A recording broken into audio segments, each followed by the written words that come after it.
பாண்டியரின் வரலாறு சுருக்கமா பார்க்கலாம். நம்ம தமிழ்நாடு ரொம்ப பழமையான பூமி. அங்கதான் பாண்டியர்களோட பெரிய ஆட்சி நடந்தது.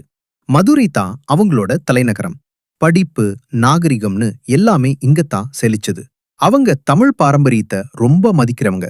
நிறைய கோவில்கள் கட்டினாங்க, நீதிக்கு முக்கியத்துவம் கொடுத்தாங்க. கவிஞர்கள் பாடி மண்டபங்களை ஒளிரச் செஞ்சாங்க. அப்படித்தான் பாண்டியர்களோட பெருமை ஆரம்பிச்சது. பண்பாடும் சவால்களும் காலம் போச்சு. பாண்டியர்கள் பேச்சால தான் நிலைச்சு நின்னாங்க. சங்க பாட்டுகள் இப்ப கூட உயிருள்ள வரிகளா இருக்கு.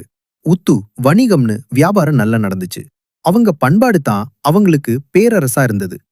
சோழர்களும் சேரர்களும் போர் செஞ்சாலும் பாண்டியர்கள் வீரமா போராடினாங்க.